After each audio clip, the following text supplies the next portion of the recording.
I'm going to introduce our next speaker for the afternoon. It is Dr. Eve Hoover. Dr. Hoover is an associate professor at Midwestern University PA Program. She graduated from PA school in 2000 at St. Louis, and then received her master's in education and leadership, and then her doctorate in 2020 from Lynchburg University. Dr. Hoover is particularly passionate about wellness, education, and curriculum in PA schools. For the last 7 years, she has been working to incorporate it in about 15, 20 PA programs throughout the US, and has been doing research on the benefits to PA students regarding wellness in their education. She has presented at many national forums and many clinician wellness forums regarding this, and even is on the AAPA Special Interest Group in Clinician Well-Being. PAS Lead is thankful to have Dr. Hoover here, and Dr. Hoover, you can take it away. You should have permission to share. Thank you so very much, Tiffany. Let me go ahead and share my screen. All right, can you guys just verify for me that you can see it? Okay. Yes, awesome. we can. Thank you so much. Well, thank you guys so much for that nice welcome, and also thank you for the opportunity to be here. I want to start off first just by saying this truly is a gift to me to have the opportunity to attend this conference, to be able to listen to all of you, the panel that I just heard. I think that it is very clear that you guys are brave, you guys are sharing your vulnerability, and you guys are absolutely what we need for the future of our profession. As I've learned more about PAS Lead and the work that you're doing, I am absolutely inspired, and I feel that our profession is definitely moving in the right direction because people like you are doing the things that need to be done. So thank you. So truly thank you for the work that you're doing. And certainly the focus today being on well-being and burnout. This is an area that is near and dear to my heart. And I just want to give you a little bit more background on why those things related to burnout are important to me, and why that's been something that has really piqued my interest for decades, really. So as Tiffany mentioned, I've been a PA for 22 years, and certainly it was very early on in my practice, really probably the first day of my practice, where I really recognized the fact that how connected somebody's level of stress is with physical and mental ramifications of stress within patient care. But of course, we all know that. We recognize that very early on within education, and we know how to treat that as PAs. But the thing that really made a difference to me very early on was recognizing just how often stress really affects the life of clinicians. And I really dove deep into learning a lot, as much as I could, about burnout and about well-being, not only for our patients, but also for clinicians and students. And I even had the opportunity to work with clinicians and members of the healthcare team who decided to leave medicine, maybe after years and some after decades, but it was because of the issues related to stress and burnout. So I wanted to learn as much as I could. And after about 10 years working in that rural family medicine practice, I then transitioned over to working at a very busy college health clinic, one of the largest in the country. And I had the opportunity to work with undergraduate students, graduate students, and certainly they had significantly high levels of stress. And I had the opportunity to work alongside psychiatry colleagues and also work on the suicide prevention task force. And honestly, it was at that point, I knew I always wanted to teach, but it was at that point that I thought to myself, if I'm ever lucky enough to be able to teach within a PA program, I would love to be able to do anything that I can in order to help students, in order to help people that are the future of our profession, and maybe look and see what can we as faculty do to best support our future PAs within education. And so that's where this curricular development kind of came from. About 7 years ago when I came, I teamed up with my friend and colleague and associate program director of clinical psychology. I incorporated my own over a decade of practice with mindfulness and my experience as a certified mindfulness meditation instructor. And I looked at the evidence. I looked how things related to well-being are incorporated into clinical practice, education realms, and we developed the curriculum that, as Tiffany mentioned, is now utilized by many programs, PA programs across the country. And we looked at the research as well. And she asked me to share some of that with you today. And I'm definitely I'm definitely happy to do so. But I've really enjoyed the process of networking with so many other PA educators, practicing PAs, and amazing PA students like yourselves who are passionate about this area. So hopefully that's helpful now that you heard a little bit about my background. But basically our objectives for today, what we'll be discussing, is we'll discover and look into some national initiatives that are being done for this call to action. We'll discuss the curriculum that I mentioned previously, and then just as Tiffany asked me to do, I will just discuss a little bit about the research over the last 7 years, and we'll talk about a toolbox, knowing that there can be so many, and there should be so many things within that toolbox, just like our PA student panel mentioned. There's so many things that work for so many people, and it's different for everyone. So we'll talk about some of those things. But I think my main message as we start this is really, truly 2 words. As you are climbing this incredibly steep and challenging mountain of becoming a PA, the important thing to recognize on every single minute of every day as during your PA education journey is the fact that you matter. Your health and well-being are the absolute most important thing. Because I think that we've said from the beginning, and so many of the speakers have mentioned before, that, you know, so many of us, we've chosen this career because we really care about helping others. We heard the words people pleasers, right?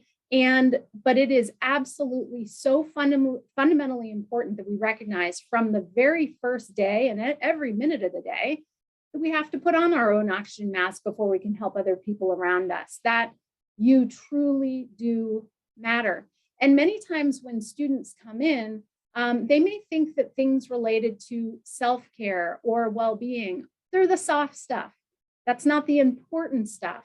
But I'm here to tell you that absolutely it is the stuff. Just as important as clinical medicine application, just as important as evidence-based healthcare and all the other things that go with it. We have to make sure that we prioritize our own well-being. And so one of the ways that we go about discussing this with students truly from day one is not that it is just important to us as a PA program, or even our university, or even our profession, but it's actually something that is so important and discussed and really truly put forth as an absolute priority by the whole community of healthcare. And so just to speak a little bit on that, many of you are probably familiar with what started as the triple aim by the Institute for Healthcare Improvement. At first, when the triple aim was developed, they said that, well, we need better health, we need improved care experience, and we need lower cost. But luckily in 2014, they recognized that it's not just these three things that we need to have a fourth thing, which is clinician well-being. We can't provide great care if our clinicians are not well. And the other way that they described that was the joy of medicine. Sometimes when we're PA students, we kind of lose our why. We think about all these exams and all of these assignments, but we lose the perspective of why did I do this to begin with?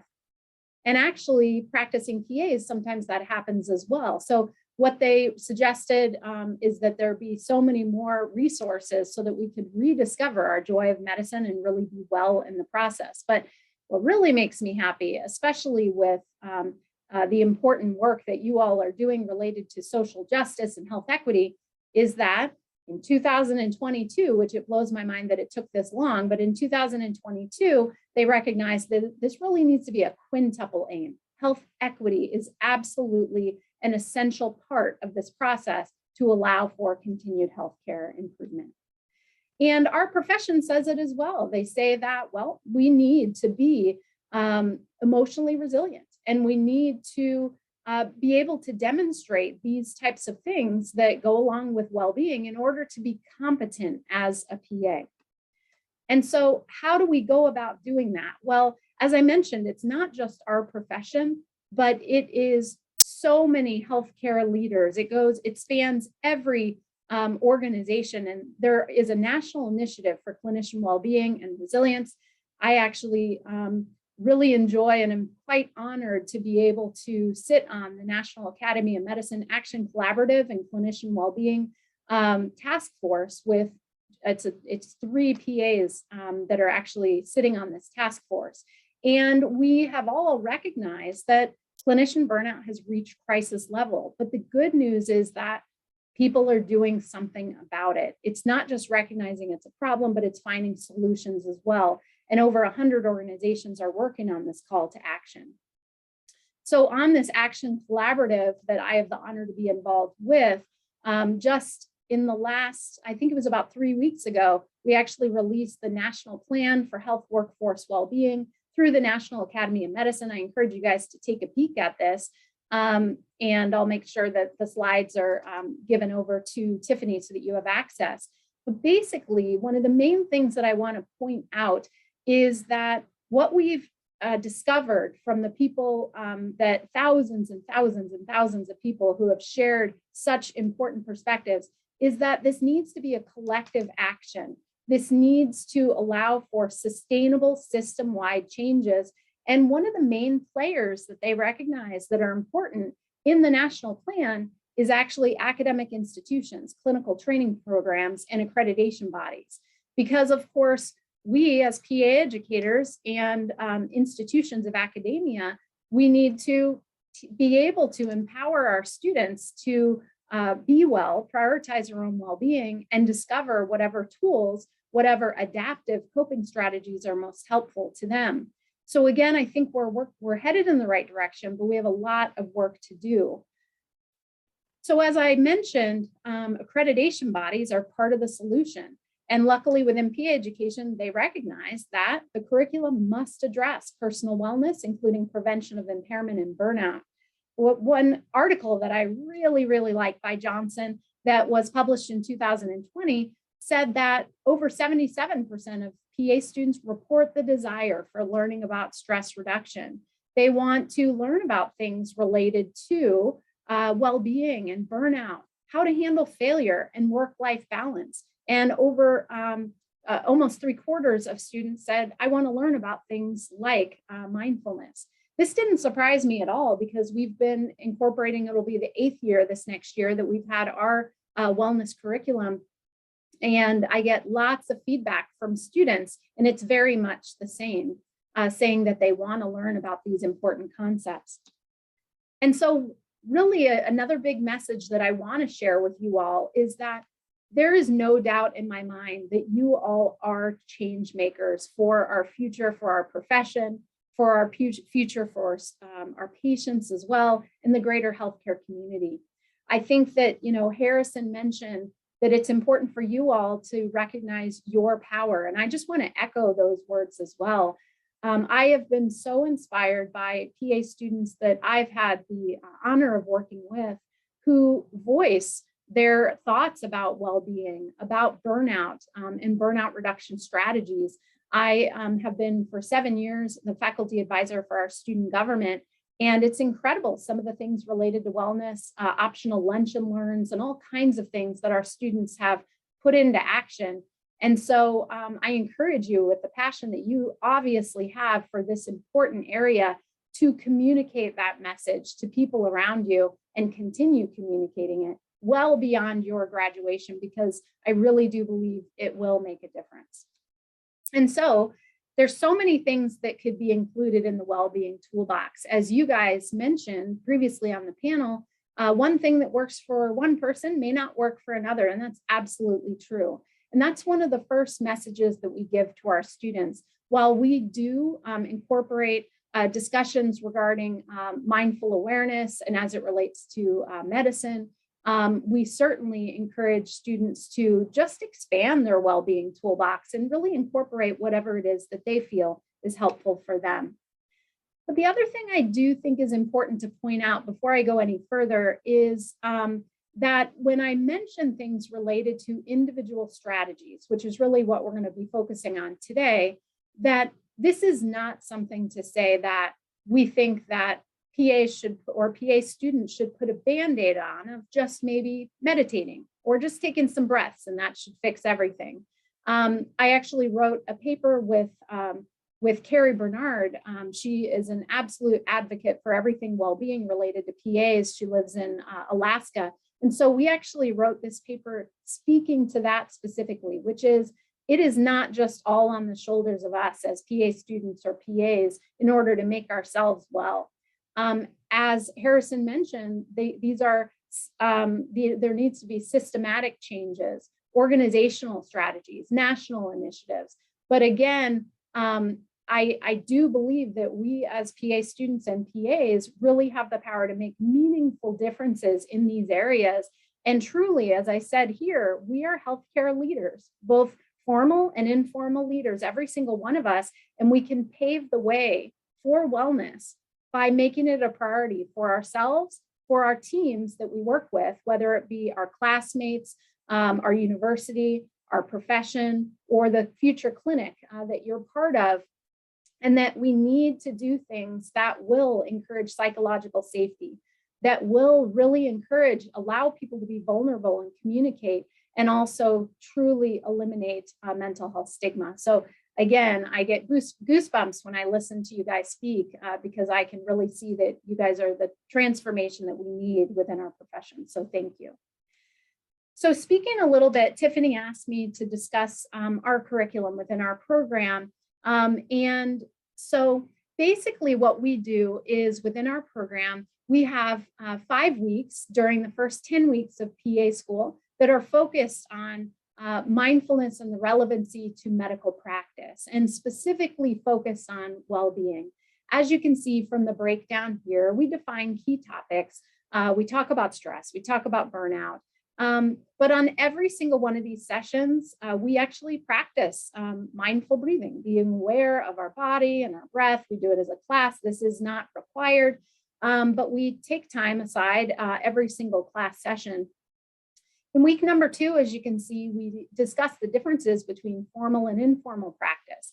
We discuss the fact that while we're doing mindful breathing in class, which is formal practice, we can be incorporating mindfulness into every aspect of our life, like walking across campus and being really aware of the cool breeze on our face or the warmth of the sun, or maybe just really enjoying that warm cup of coffee or an embrace with a loved one. We speak about mindful listening and how this can really make a difference with connecting with patient care, instead of just being focused on what we're going to say next, instead really tuning in to what we're feeling at this moment as we have a conversation with our patient. We speak about, I get a lot of great feedback regarding the power of learning about the negativity bias. And so that's actually something I'm going to share with you all today. And then we also speak about the power of perspective, which is sometimes important to remind ourselves of when we are just working and working and working, but to bring things back into perspective, and self-compassion. So often we have so much compassion for everybody else around us, but we don't necessarily have the same compassion for ourselves. Sometimes we're our own worst advocate, myself included. And so reminding ourselves of that is a good place to start. And then also gratitude practice is part of our curriculum. You all have mentioned that as well. We speak about, the evidence surrounding things related to gratitude, like 3 good things that was actually done in a NICU by healthcare providers, and how just listing out 3 small good things at the end of the day over 14 days actually had significant benefit to well-being, even months and months after the activity was completed. And then finally, we also we also incorporate booster sessions, because some of the feedback that we got from students is this is great. We really appreciate the incorporation of this into the curriculum, but let's not just put it in the beginning right after matriculation and then have it go by the wayside. And we really appreciated that. We now incorporated booster sessions every single quarter where we're focused on things like maladaptive cognitions, like maladaptive perfectionism and imposter phenomenon, and really, again, expanding that well-being toolbox to hopefully allow for tools that can be beneficial, not only during their time as a student, but also as a future PA. So looking at some of the research that I've been absolutely so honored to work with so many incredible PAs and PA educators across the country with, this was a study where we looked at newly matriculating PA students from 9 PA programs across the country. And there's no surprise here that when PA students come into their PA education, they're doing a lot of wonderful things for well-being. Lots of people, of course, as you can see, exercising. But I think an interesting thing about this research shows that I think it did surprise me that a third of students are actually incorporating things like meditation. And I love the fact that about a quarter of students are incorporating reflective practice like journaling. And so this goes back to the Johnson article that speaks to, 3/4 of PA students want this sort of thing incorporated, and it shows that they have a self-practice, so many of them, before they come in. Yeah, so thank you, Kayla, for making mention of the maladaptive perfectionism for sure.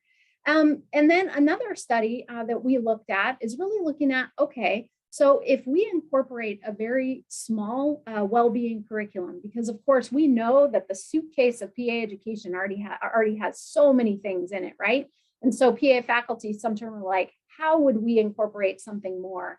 Well, this isn't just some research that looked at the fact that putting in just very brief focused efforts toward well-being, that levels of mindfulness did increase. And actually, even after that short incorporation of looking at of mindfulness and the relevancy to medicine, even 4 months after the conclusion, there was some sustained benefit.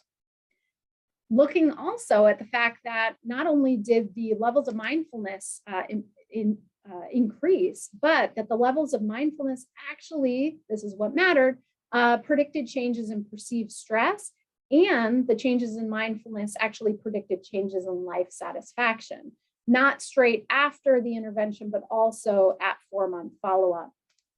And then the other thing, just to share with you in another paper, we had, of course, we all know that during COVID, there was the great pivot, and we had to take things that were delivered in person and really modify that.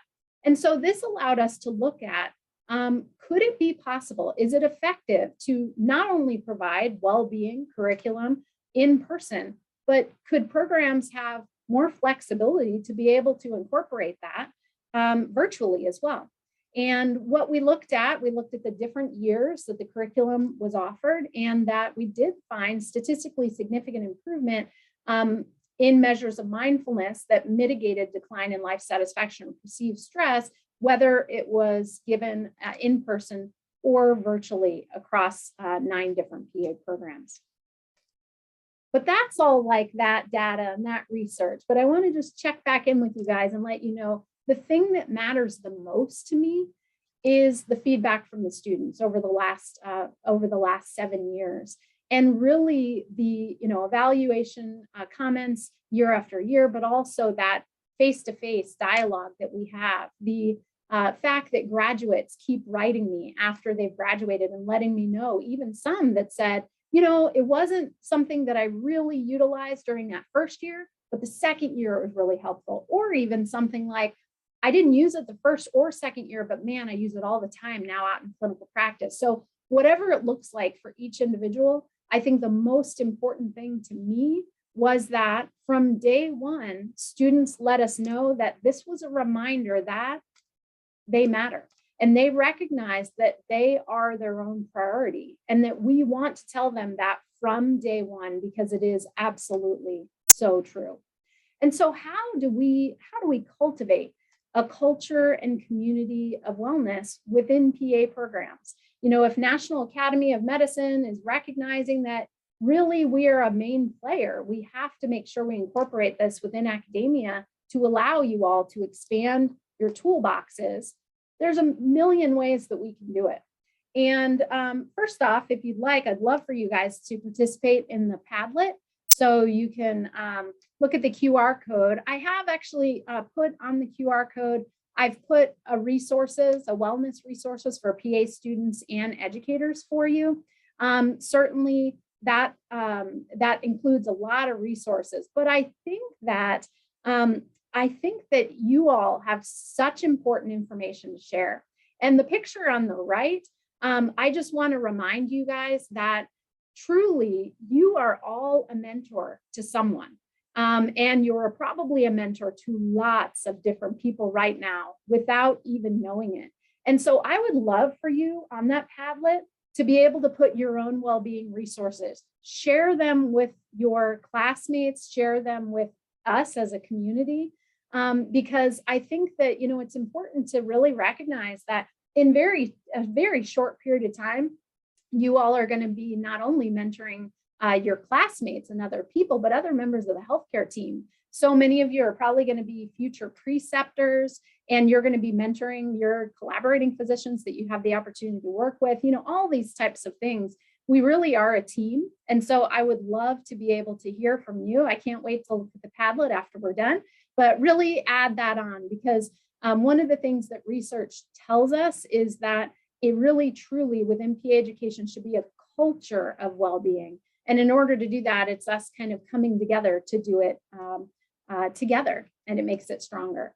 So lots of things we could put in that well-being toolbox. I'd love to talk forever about all these things, but with this small amount of time, I'll share with you maybe just a couple of things with you. And thank you so much for the dialogue that's occurring in the chat as well. So the first thing is with expanding the well-being toolbox, since our curriculum is focused on mindfulness and mindfulness in medicine, how about let's start there?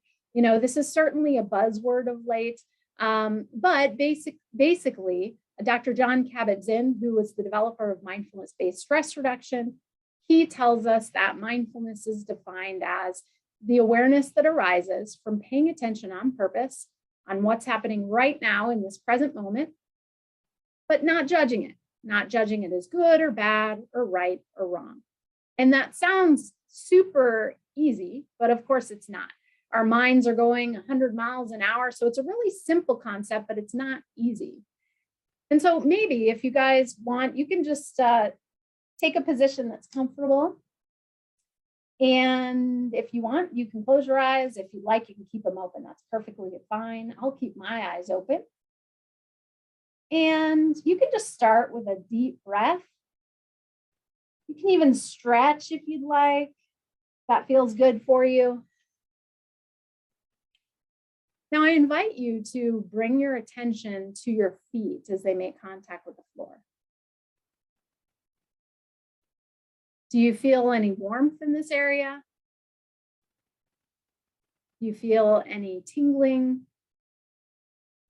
Maybe you feel absolutely nothing at all, and that's perfectly fine. Now I'd like to invite you to bring your attention to your shoulders and your neck. Is there any tightness in this area? If you'd like, you can just stretch your neck a little bit. That feels good. Allow yourself to feel the weight of gravity on your shoulders. And now just check into the muscles of your face. Is there any tightness in between your brow? Is there any tightness in your jaw? Could you unhinge that jaw just a little bit? Is the tongue pushed against the roof of your mouth?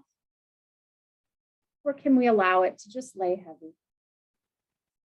Whatever you notice, whatever you feel, there is no right or wrong, no good or bad. We're just noticing what's happening. And if you'd like, you can stretch one more time and maybe just kind of join me back here in this session. And thank you for participating in that. But basically, we just practice mindful awareness of the present moment. And why is that important? Well, it's important because so often we are in a go, go, go, go society. We're focused so often on what's coming next, and we don't necessarily recognize what's happening right now. And so the first thing, one of the things we speak to our students about is, number one, what causes you stress? And so we encourage them to just write that on their own and investigate that, because sometimes issues related to stress, we don't even recognize, wow, I didn't even know that really stressed me out as much as it does. And also to recognize that so often things that cause us the most stress, they're things that are going to occur in the future or might occur in the future, or things that have already occurred in the past, but not specifically things that are happening right now in this moment. And the other thing is thinking about, well, what do we have in our toolbox right now? How do we respond to stress? And certainly, I think all of us, myself included, have maladaptive coping strategies and adaptive ones. But it's just important to recognize what all those resources are. But what I'd love for you guys to participate also is the main question that we go through in class with the students is, what is the felt sensation that you feel when you experience stress? Imagine just for a moment, maybe we can say we're about to sit for the NCCPA board exam. Well, hopefully none of you are stressed about that because you know you're going to do great. Okay, we can say maybe we are about to speak to 1,000 people and we're looking at all of them. What do you feel within your body when you feel stress? Can anybody type in the chat for me? And I'd love to see. Chest tightening, absolutely. Pounding heartbeat, for sure. Yep, palpitations, heart racing. I get hot, I get cold hands, tension all over, tightness, absolutely. Stomach pain, urge to pull my hair, yes. GI upset, absolutely. Thank you guys so much. Absolutely. So many of us feel different sensations within our body, and it can be the tight jaw, it can be the stomach upset, it can be that fast heart rate. But so often we don't even recognize that it's happening until we're in the danger zone of feeling overwhelmed or severe stress.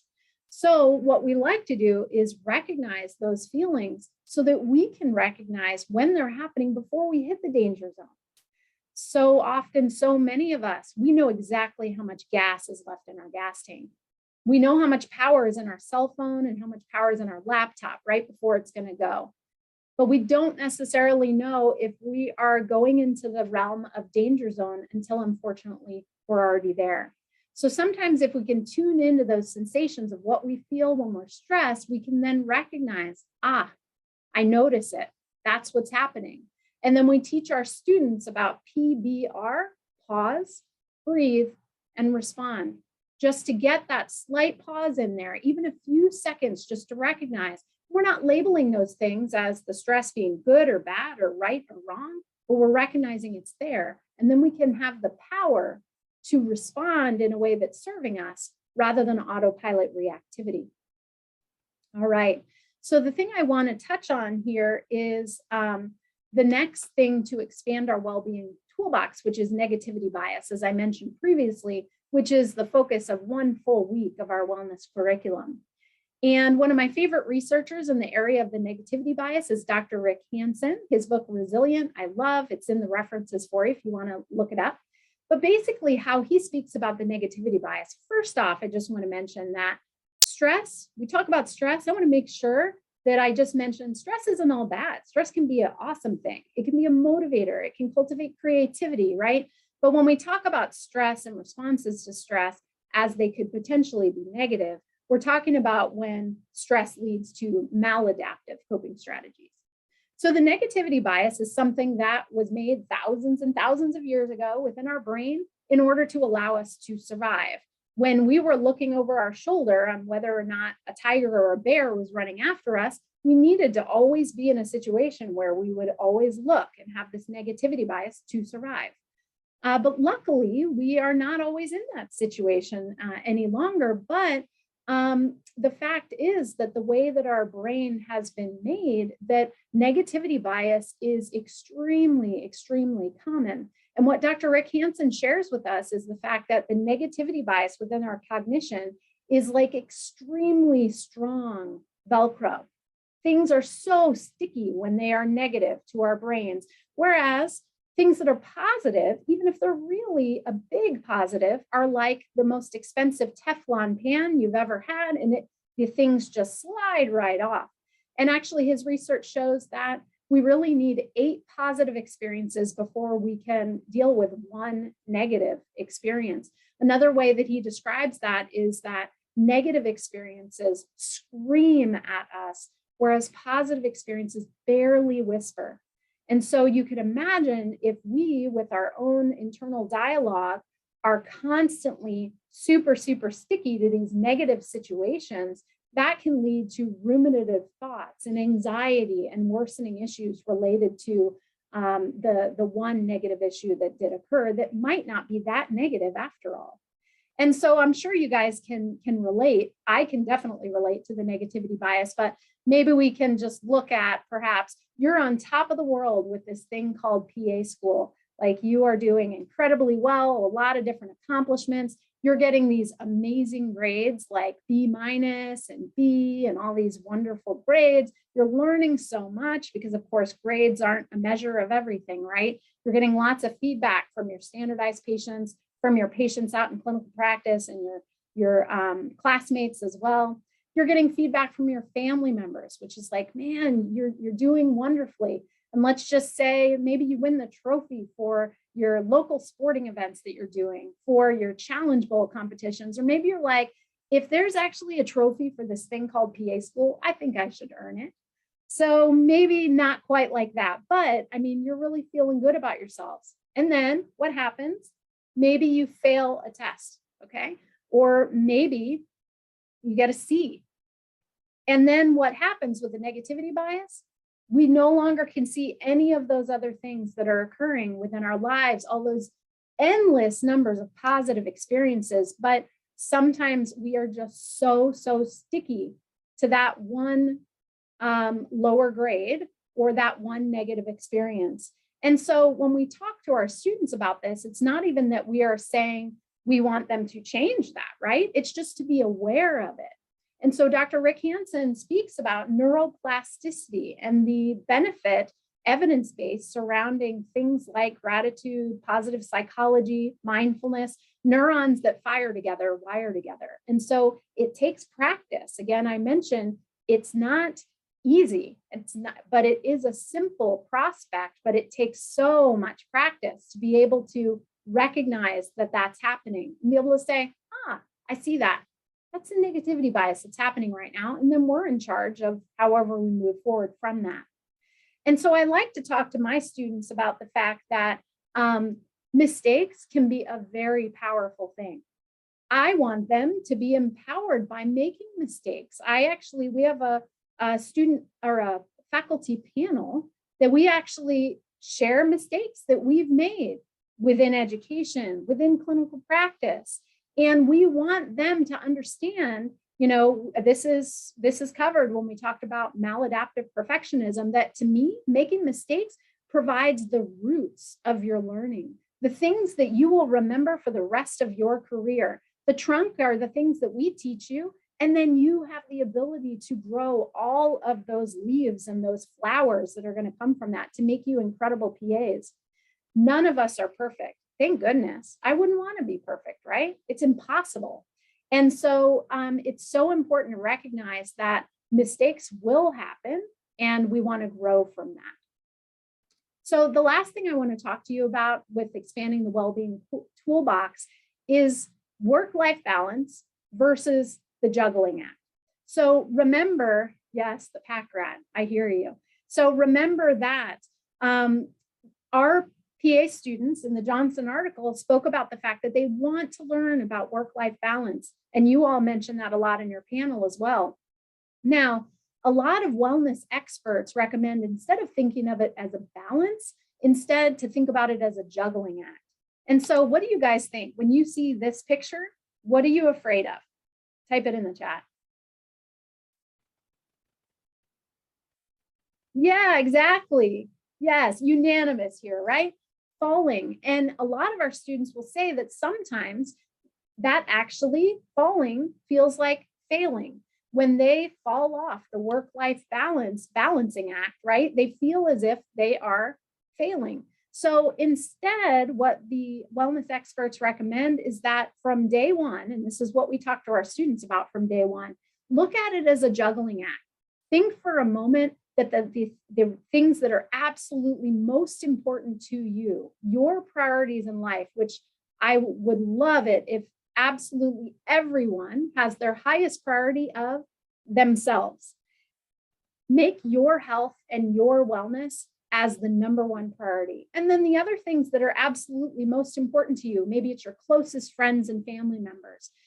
Maybe it's some other things, whatever it is that's unique to you. But think for a moment that those factors are glass balls. We cannot let them fall. We cannot let them fall. But every other ball that you're going to be juggling throughout your journey in PA education, but also your journey as a PA, those are all rubber balls. Every single other one of them.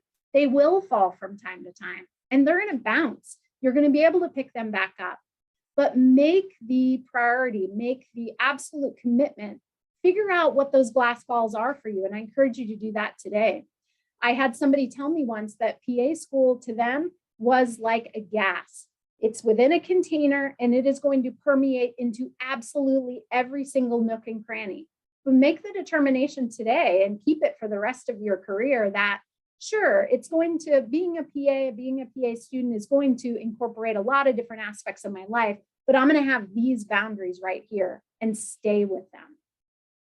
And recognize that when the other ball drops, that's not failure. That's part of what you anticipated from the entire journey of going through PA education and becoming a PA. Because again, we will not be perfect in our careers. We will be the absolute best we can. And that mindset of knowing that we're not perfect, that's going to make us an absolute better provider for the rest of our life, is going to be healthier. And also it's going to be a situation where when you are mentoring so many people in your future, that's going to help them as well. So in closing, I just like to remind you that the work that you're doing is so profoundly important. So please keep communicating, keep doing this work that is inspiring, not only to yourselves and enjoyable, but inspiring to so many others as well. Harness your strengths, develop coping mechanisms, and the work that you're doing to increase well-being and resilience is absolutely worth it. And the water drop here is because the work you're doing now is going to have a ripple effect to every patient that you serve in the future and the present, and also the rest of your colleagues in our profession. And so my take-home points here, you matter. Please never forget that. Expand your well-being toolbox in whatever it is that serves you, but that we as PA programs, we can incorporate evidence-based, reliable, structured training and do whatever it is that is helpful for students, but that we need to keep learning about it. And so I really look forward to research that all of our colleagues do, perhaps what you guys do in the future, so that we can learn how we can best serve our patients, our colleagues, our profession, and really the whole medical community in the future. So I really want to thank you for your time today. Please reach out to me if you have any questions at all. And I hope you take the rest of your day after the end of this awesome conference to enjoy this beautiful fall weather. And I'm so grateful I had the opportunity to be with you today. Thank you, Dr. Hoover.